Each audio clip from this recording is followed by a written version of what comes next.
Bonjour à tous. Alors dans cette vidéo, je vous propose la partie B d'un exercice qu'on a commencé, hein, qui est le bac S 2018 de Nouvelle-Calédonie, un exercice sur les fonctions, une étude de fonctions en première partie avec un TVI. Et là, on attaque une partie B qui va se contenter d'étudier des limites et des variations. Donc la première partie, vous voyez, question 1, 2, c'est la majeure partie du sujet, ça sera les limites de la fonction qui est située, qu'on vous donne juste ici, donc f de x, cette fonction-là. Donc c'est le produit d'un polynôme de degré 3 par un exponentiel. Et ensuite, en question 3 et 4, on utilisera un résultat qu'on a démontré dans la partie A, que je rappelle ici, c'est le signe de g de x, qui était la fonction moins 2x3 plus x2 moins 1, qui apparaît, vous voyez, dans la dérivée ici de f', de la dérivée de f. Voilà. Donc première question, la limite de cette fonction en moins l'infini. Démontrons que la limite en moins l'infini, c'est moins l'infini. D'abord, la question nous indique clairement que la limite, elle va être facile. Quand les limites sont compliquées, on vous donne des indices. Ici, pas d'indice, donc a priori, limite sans grosse difficulté. Alors cette fonction f, c'est un produit. Alors c'est le produit de 1 plus x2 plus x3 par exponentielle de moins 2x plus 1. On va donc regarder d'abord la parenthèse. Alors ici, on a 4 termes. Le premier tend vers 1, le deuxième tend vers moins l'infini. On est en moins l'infini. X carré va tendre vers plus l'infini. Donc j'ai un petit problème. On a une somme de deux infinis, deux signes contraires. Donc là, c'est indéterminé. Et x3, c'est moins l'infini. Donc c'est le cours. Pour faire ce genre de polynôme, on va factoriser par x3. Et on sait globalement que, on va le démontrer, c'est le x3 qui va donner sa force. Et donc, ça sera moins l'infini. Donc la première parenthèse, on va réussir à démontrer que c'est moins l'infini. Mais il y a déjà du travail. Et ensuite, votre exponentielle, c'est une composée. À l'intérieur ici, on a x qui tend vers moins l'infini. Donc, moins 2x plus 1 va tendre vers plus l'infini. Et comme on met ça dans un exponentiel, la partie exponentielle va tendre vers plus l'infini. Et donc, par produit, ça sera moins l'infini. Donc, c'est bien ce qu'on devait démontrer. On va donc rédiger ça. Vous voyez, il y a quand même du travail de rédaction. Donc, la méthode classique en terminale, c'est de factoriser par la puissance la plus grosse, donc par x3. Ça donne 1 plus, alors si vous voulez commencer ici, on va 1 sur x3 plus x sur x3. Je vais vraiment doucement, mais ça mériterait qu'on aille un petit peu plus vite. Alors je peux factoriser par x3, pourquoi? Parce que x est censé être différent de 0 ici, quand on factorise, puisqu'on va regarder la limite en moins l'infini. Ensuite, dans les parenthèses, toute une série de simplifications. A priori, tout le monde a l'habitude, ça donne 1 sur x3, plus, alors x sur x3, ça donnera 1 sur x2, x2 sur x3, ça va donner, par simplification par x2, 1 sur x, et plus 1. Vous voyez, qu'est-ce qu'on a? Eh bien, dans la parenthèse, 4 termes, dont les 3 premiers tendent évidemment vers 0 en moins l'infini. Donc, vous le dites, limite en moins l'infini de 1 sur x3, c'est la limite, quand x tend vers moins l'infini, de 1 sur x2, c'est égal à la limite, quand x tend vers moins l'infini, de 1 sur x, tout ça c'est 0. Donc, avec le plus 1, la limite de votre parenthèse, c'est pareil, c'est toujours un petit peu long à rédiger, pas difficile, mais long. Mais il faut faire l'effort, c'est aussi ça, c'est ça la rédaction. Ça tend vers 1. Vous avez un x3 devant la parenthèse, donc on va donner sa limite. x3 moins l'infini, ça tend vers moins l'infini. Donc par produit, cette parenthèse, par produit, donc la limite quand x tend vers moins l'infini de la parenthèse, donc 1 plus x2 plus x3, c'est moins l'infini. On a fait déjà la moitié du travail. Maintenant, on va parler de l'exponentielle. Alors, pour faire cette exponentielle, on donne tout d'abord la limite quand x tend vers moins l'infini de moins 2x plus 1. Donc, ça fait ici moins 2x, ça tendra vers plus l'infini. Vous rajoutez 1, ça donne plus l'infini. Ensuite, ça, on le met à l'intérieur d'un exponentiel. Donc, on rédige avec la rédaction propre au composé. C'est une composée. Vous mettez une fonction à l'intérieur d'une autre. Donc, vous avez besoin d'exponentielle en plus l'infini.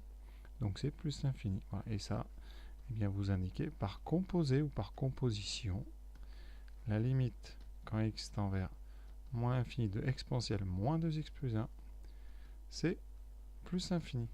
On vient de faire la limite de 1 plus x2 plus x3. Ceci, on a dit que c'était moins l'infini, donc là, vous êtes par produit. la limite de f en moins l'infini, c'est donc moins l'infini. Alors, quelques remarques. D'abord, pour la parenthèse et le polynôme de degré 3. Il existe une autre méthode pour ceux qui ont vu ce qu'on appelle le principe du terme de plus haut degré. Il faut savoir que quand on a un polynôme, hein, la limite d'un polynôme en l'infini, c'est très simple. Il faut ne garder que le terme, c'est la même limite que le terme de plus haut degré. Ici, le terme de plus haut degré, c'est x3. Donc, ça sera la même limite que x3 en moins l'infini, c'est-à-dire moins l'infini. Et quand on fait ça, ici, on indique au niveau du signe égal, principe du terme de plus haut degré, du terme de plus haut degré. Ça ne marche que pour les polynômes, donc on évite de faire ça avec les exponentielles. Ce n'est pas autorisé ni avec les logarithmes. Pour l'exponentielle, petite façon de faire autrement, exponentielle moins 2x plus 1. Pour ceux qui n'aiment pas les composés, il y a une petite astuce, ça me permet de vous rappeler des propriétés d'exponentielle, vous avez une somme. On peut séparer ceci en exponentielle moins 2x fois E1, c'est-à-dire E que multiplie exponentielle moins 2x. Ensuite, exponentielle moins 2x, c'est exponentielle moins x au carré. Vous voyez? Et donc, voilà ce que je vous propose. Exponentielle moins x, c'est exponentielle, donc moins x, je vais le rappeler, pardon, que ça soit bien clair, exponentielle moins x, c'est 1 sur e de x. Donc, vous pouvez très bien écrire exponentielle divisé par e de x au carré. Et en termes de limite, c'est simple. Pourquoi? L'exponentielle tend vers plus l'infini.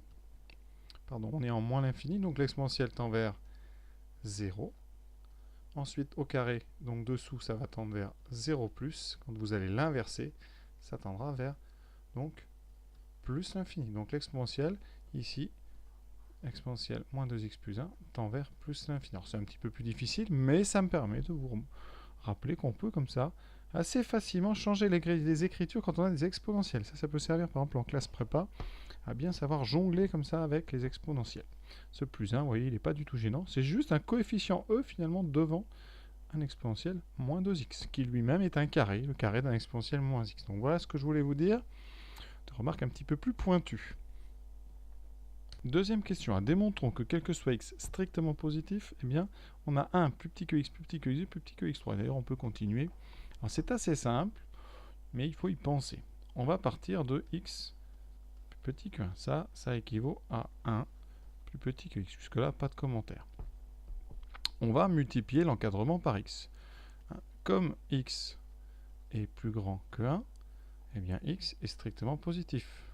Donc, on peut multiplier, ça il faudra l'écrire, parce que c'est là, on peut multiplier ici l'inégalité par x, sans changer de symbole, sans changer le sens donc du symbole inférieur strictement. Donc ici, on écrit, on multiplie par x, ça donne donc 1 fois x plus petit que x fois x. Et ça, ça veut dire que x est plus petit que x2. Et en remultipliant une deuxième fois par x, vous aurez x2 plus petit, c'est-à-dire x fois x est plus petit que x2 fois x, donc x3. Et donc, par conséquent, 1 est plus petit que x, qui lui-même est plus petit que x2, qui lui-même est plus petit que x3. Vous voyez, c'est assez astucieux et ça nécessite peu de calcul. Pour ceux qui n'auront pas cette idée, on peut tout simplement regarder x2 moins x. x2 moins x, c'est x fois x moins 1. Ici, comme x est plus petit que 1, x est positif et x moins 1 est strictement positif. Donc, x carré moins x, oui, c'est un produit de deux nombres strictement positifs, c'est donc strictement positif. Et par conséquent, x carré est plus grand que x. Et vous venez de montrer donc que x est bien plus petit que x2. On a démontré, vous voyez, l'inégalité du milieu. Et on fait pareil. De même, avec x3 moins x2. En factorisant par x2, on obtient x2 fois x moins 1. Et donc, x carré, c'est strictement positif ici, puisque x est non nul. Et x moins 1, c'est toujours positif. Donc, x3 moins x2 est strictement positif. Et donc, vous avez bien compris, x2 est plus petit que x3. Donc, on voit une deuxième façon de faire qui est pas mal aussi, hein, j'avoue, qui nécessite peut-être un petit peu moins d'explication. Et par conséquent, eh bien, vous avez 1 est plus petit que x, qui lui-même est plus petit que x2, qui lui-même est plus petit que x3. Et on peut comme ça renouveler ça avec x4, x5, etc. Donc voilà les deux façons que je vois qui peuvent être utilisées pour faire cette question. La question 2b. Expression très importante, en déduire. Alors là, il y a trop d'élèves qui négligent ceci. Quand vous avez en déduire dans un sujet, il faut utiliser la question précédente. Sinon, vous avez loupé quelque chose. Alors la question précédente, elle parlait de 1, de x, de x2 et de x3. Dans f, vous voyez, eh bien, ça veut dire que ça va nous permettre bien de parler de ceci. Puisque 1 est plus petit que x, plus petit que x2, plus petit que x3, qu'est-ce qu'on peut dire de cette somme? Eh bien, regardez, 1 donc est plus petit que x3. X est plus petit que x3. x2 est plus petit que x3. Ça veut dire que là, 1 plus x plus x2 est plus petit que 3x3. Et si vous rajoutez x3 des deux côtés, alors comme ça, ça a l'air d'être facile, mais évidemment, il faut un petit peu de temps lors d'un devoir pour trouver tout ça. Et vous avez donc 1 plus x2 plus x3, 1 plus x plus x2 plus x3, qui est plus petit que 4x au cube. Alors, donc, qu'est-ce qu'on a dit? Pour x plus grand que 1, on a donc 1 plus x plus x2 plus x3 qui est plus petit que 4x3. On sait qu'exponentielle, c'est toujours strictement positif. Donc, on va multiplier cette inégalité par un exponentiel strictement positif, donc elle ne va pas changer de sens. Et donc, eh bien, 1 plus x plus x2 plus x3 fois exponentielle moins 2x plus 1 est plus petit que 4x3 fois exponentielle moins 2x plus 1. Donc voilà ce que je vous propose comme démonstration, c'est-à-dire des manipulations d'encadrement. Alors là, on a fait l'encadrement de droite, il faut bien sûr montrer que f est positif. Or, plutôt 2 plus x est positif. Donc 1 plus x plus x2 plus x3 est strictement positif. Ce sont la somme de 4 nombres strictement positifs. Et par conséquent, quand on multiplie par un exponentiel qui est strictement positif, on l'a déjà dit, donc cette somme multipliée par exponentielle moins 2x plus 1 est strictement positif. Bilan, on a bien, pensez bien à faire des bilans toujours, à répondre à la question. Donc, pour tout x strictement plus grand que 1, f de x est entre 0 et 4x3 fois exponentielle moins 2x plus 1. Voilà une méthode, c'est la manipulation d'encadrement. Il y a une deuxième façon de faire, c'est encore de procéder comme tout à l'heure par une soustraction. Pour ça, on va mettre 4x3 fois exponentielle moins 2x plus 1 avec f de x. Donc on va étudier par exemple f de x moins 4x3 fois exponentielle moins 2x plus 1. Ça donne 1 plus x plus x2 plus x3 moins 4x3, je factorise tout de suite par exponentielle moins 2x plus 1. Voilà. Cette partie-là, c'est un exponentiel, c'est strictement positif. Ici, eh bien vous allez voir, astuce, on sépare ce 4x3 en 4, on en met 1 avec le 1, donc 1 moins x3, plus 1 moins, pas 1, mais x moins x3, plus x2 moins x3, et le reste disparaît, fois exponentielle moins 2x plus 1. Et qu'est-ce qu'on sait? Or, on a démontré tout à l'heure, eh bien que 1 était plus petit que x3, donc 1 moins x3 est négatif, vous voyez. X est plus petit que x3, donc x moins x3 est négatif. Et le troisième, eh bien x2 moins x3, c'est négatif aussi, pour la même raison, parce que x2 est plus petit que x3. Donc vos trois parenthèses ici sont négatives. Donc la somme des trois va donner ici un nombre négatif. Vous multipliez par un nombre positif, donc ça veut dire que cette expression, elle est négative. Et donc, f de x moins 4x3 exponentielle moins 2x plus 1 est négative, donc f est plus petit que 4x3 exponentielle moins 2x plus 1. Bon, c'est pas simple quand même à démontrer ce genre de choses, en tout cas quand on n'a pas trop l'habitude. Donc je considère que c'est une question assez difficile. Question C. On admet maintenant que pour tout entier naturel n, la limite quand x tend vers plus l'infini de xn de moins x est égale à 0. Alors, je vais l'écrire, ça c'est quelque chose qui avant était au programme de terminal, ça n'y est plus, bon ben c'est pas grave, on fait 100, donc la limite quand x tend vers plus l'infini de xn de moins x est égale à 0.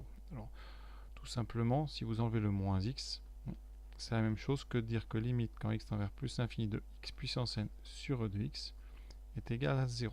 Voilà, ça veut dire que l'exponentielle va donner en fait sa limite. Quand vous avez exponentielle de x sur x puissance n, ici ça fera plus l'infini. Donc un exponentiel croît beaucoup plus vite que n'importe quelle puissance de x. Alors ceci n'étant pas au programme, je répète, on ne va pas s'en servir. Après, si vous en servez, vous pouvez citer les croissances comparées quand même. Alors, on va vérifier une première chose. Alors, le mot vérifier sur un sujet, ça veut dire que c'est très simple. Vraiment, si vous n'y arrivez pas, vous faites semblant d'y arriver. Vérifier, c'est vraiment qu'il n'y a pas de problème. Donc, pourquoi c'est vrai? Alors, on peut partir de la gauche ou de la droite. Ça, c'est à vous de voir. Ici, alors le mieux, c'est de partir de la droite. La forme la plus factoriée, c'est là où il y a plein de parenthèses. Et on va les enlever, ces parenthèses, une par une. Donc e de 2, e sur 2, on le laisse pour l'instant. Ensuite, on a un cube de 2x. Donc, attention, ça sera 2 au cube, donc 8 fois x au cube, fois exponentielle moins 2x. Le 8 et le 2 vont se simplifier. Il restera un 4. Déjà, très bien. On a le 4. Ensuite, on a bien le x3. On regarde au fur et à mesure. On a le 4, le x3. Par contre, on n'a plus ce e là, qui est ici. Par contre, on a un plus 1 dans l'exponentielle. Eh bien, propriété. Je rappelle, or, e, c'est E1. Et donc, ici, on a 4x cube fois E1 fois E moins 2x. Et je vous rappelle, propriété EA fois EB, c'est E de A plus B. Donc ici, eh bien, si vous l'utilisez, vous trouverez 4x3, E de 1 moins 2x.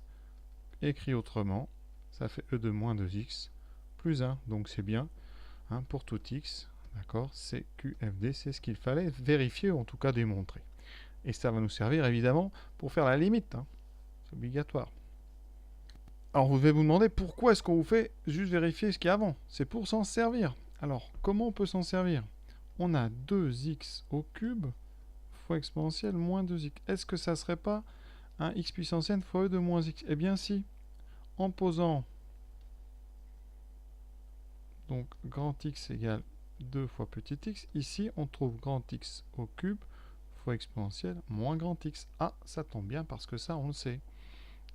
D'après la formule qui est donnée, la limite quand grand x tend vers plus l'infini de grand x3 e2 moins grand x, c'est 0. Et c'est la formule pour n égale 3. Donc on va s'en servir, c'est tout simplement une composée, une limite de composée. Une fois que vous avez fait ça, qu'est-ce qu'on dit? On dit limite quand petit x tend vers plus l'infini de 2x, c'est plus l'infini. Ensuite, notre composé, limite quand grand x tend vers plus l'infini, c'est ce plus l'infini là, celui qui est à droite. La limite donc de grand x3 e2 moins grand x, c'est 0. Et donc là, c'est là qu'il faut savoir bien rédiger par composition ou par composé. Vous devez nous montrer que la limite quand petit x tend vers plus l'infini 2, alors là, 2x au cube e2 moins 2x, cette limite, elle vaut 0. Il nous reste quoi? Eh bien, il manque juste le e sur 2 ici, vous voyez. On va donc le rajouter en multipliant. N'hésitez pas à dire ce que vous faites avec des verbes, avec des expressions. En multipliant donc par e sur 2, on obtient, vous aurez largement le temps de rédiger lors d'un devoir, normalement, on obtient limite quand x tend vers plus l'infini de e sur 2 fois donc 2x cube exponentielle moins 2x qui vaut 0, parce que ça va les 0, vous multipliez par e sur 2 qui est un réel constant, donc ça fait 0. Et donc, avec la vérification, eh bien la limite quand x tend vers plus l'infini, vous voyez, ça c'est le membre de droite, donc c'est la même chose. La limite de 4x3 e de moins 2x plus 1 est égale à 0. Donc on a bien montré ce qu'il fallait. Alors, la question D, donc, ça va être regrouper tout ce qu'on vient de faire. Donc, en utilisant la question précédente, quelle est la limite de f? Alors, hein, on cherche la limite, donc on cherche la limite en plus l'infini. Donc, on peut considérer x plus grand que 1. On peut considérer que x est plus grand que 1. Et donc, eh bien, on peut utiliser le fait que f de x soit entre 0 et 4x3 e de moins 2x plus 1. Alors, nous, on a montré quoi? Eh bien, que là, on a 0 et qu'à droite, sa limite en plus l'infini, c'est 0. Vous voyez, on est dans un théorème d'encadrement classique. Hein. Théorème, vous le dites tout de suite, théorème des gendarmes. Hein. Théorème d'encadrement. Hein. Eh bien, on a donc limite quand x tend vers plus l'infini de 4x3 e de moins 2x plus 1 qui vaut 0. Donc, eh bien, la limite de f par encadrement entre 0 et cette fonction qui tend vers 0, la limite en plus l'infini donc de f de x, c'est aussi 0. Donc voilà, théorème d'encadrement des gendarmes. Alors, ce qu'il faut, c'est quand même recopier l'encadrement, bien citer le nom du théorème ou dire théorème des gendarmes, c'est pareil, et rappeler la limite. Voilà. Quelle est l'interprétation graphique qu'on attend de vous? Alors, qu'est-ce qu'on peut attendre de vous? Tout simplement comme interprétation, une asymptote soit horizontale, soit verticale. Ici, on est en plus infini. La limite, c'est 0. Donc, vous dites tout simplement, hein, CF, la courbe de f admet une asymptote horizontale. Horizontale en plus infini d'équation hein, qui est tout simplement l'axe des abscisses. Ici, l'axe des abscisses d'équation y égale 0. L'axe des abscisses. Entre parenthèses, je vous rappelle son équation. C'est donc y égale 0. Attention, c'est pas x égale 0. L'axe des abscisses, c'est y égale 0. Voilà, on a fait cette limite assez longue. Vous voyez, 4 questions pour faire une limite. Donc, vraiment assez délicat. Il nous reste 2 questions très simples. Là, vraiment, on a fait le plus dur. Déterminer la dérivée donc, de cette fonction f et en fait, donner ses variations. Mais c'est très simple. Si vous avez fait la partie A et vous allez utiliser l'information que j'ai rappelée en haut ici à droite. Alors, comment dériver? Alors, déjà, cette fonction, on vous disait dès le début de cette partie B qu'elle était dérivable. Donc, inutile de le démontrer. Alors, f de x, on va essayer de présenter ça correctement. C'est un produit. C'est le produit d'une fonction u par une fonction v avec u de x qui vaut 1 plus x2 plus x3 et v qui vaut exponentielle moins 2x plus 1. On va donc avoir f' de x qui sera u'v plus uv'. D'accord? Formule classique dérivée d'un produit. Donc j'ai besoin de u' et j'ai besoin de v'. Alors on va aller doucement. U' c'est très simple, c'est un polynôme. Donc 1 plus x, ça donne, bon, le 1 donne 0, x donne 1, plus 2x, plus 3x2. Ça c'est fait. V'. Alors V', c'est une fonction dérivée de exponentielle u. Alors exponentielle u, vous savez tous, c'est u' e de u. Avec ici u qui est moins 2x plus 1, donc devant j'aurai la dérivée de moins 2x plus 1, donc moins 2. Moins 2 exponentielle moins 2x plus 1. J'ai presque fini. On remplace donc u'. 1 plus 2x plus 3x2 fois v plus u, donc ici 1 plus x plus x2 plus x3 fois v. Alors là, eh bien vous êtes habitué, on va factoriser par l'exponentielle et vous allez voir que tout apparaît tranquillement. Alors je mets une grande parenthèse exponentielle à la fin. Qu'est-ce que j'ai? 1 plus 2x plus 3x2. Alors attention, surtout, vous avez un moins 2 ici. Donc, on aura moins 2 fois 1, donc moins 2, moins 2x, moins 2x2, moins 2x3. Qu'est-ce qu'il nous reste? Alors, les x3, on en a moins 2. Voilà. C'est ce terme ici. Ensuite, les x2, 3 moins 2, donc il reste 1. Les x, ils s'annulent, ça tombe bien. Ensuite, il reste 1 moins 2, il reste moins 1. Exponentielle moins 2x plus 1, c'est parfait, c'est ce qu'on voulait démontrer. Il nous reste la dernière question. Alors il faut remarquer hein, que f' c'est donc g de x fois exponentielle moins 2x plus 1. G de x, c'est une fonction qu'on a étudiée dans la partie A. Je mets le lien en commentaire pour ceux qui ne l'ont pas. Et qu'est-ce qu'on a montré? Eh bien, on a le signe ici de g de x. Donc, comme quel que soit x, exponentielle moins 2x plus 1 est strictement positif, f' est du signe, ça a le même signe, hein, que g de x. Et donc, on a terminé quasiment. Pourquoi? Parce que dans notre tableau, eh bien, on va avoir x, donc moins l'infini, plus l'infini. On aura f' qui est du même signe que g, donc ça va changer en alpha. Et donc, on avait démontré que g était positive, nulle, puis négative. Donc, la fonction f, elle est croissante, décroissante. Voilà. Alors, les limites, on peut les remplir. On avait dit qu'il y avait une asymptote ici. La limite, c'était 0. On a démontré que là, c'est moins l'infini. Tout à fait cohérent. On vous demande les variations, donc inutile de remplir tout. Vous dites juste donc f est croissante strictement sur moins l'infini alpha et décroissante strictement sur alpha plus l'infini. Alors on n'a pas de valeur approchée d'alpha, donc ne vous embêtez pas à donner sa valeur, c'est inutile. Si vous voulez avec la machine, vous pouvez trouver, mais bon, là vraiment vous allez perdre votre temps. Eh bien cet exercice est terminé, exercice quand même pas si simple, il y a beaucoup de choses. Chacune n'est pas forcément très compliquée, mais manipulation d'inégalités, tout ça, hein, vraiment sujet ambitieux.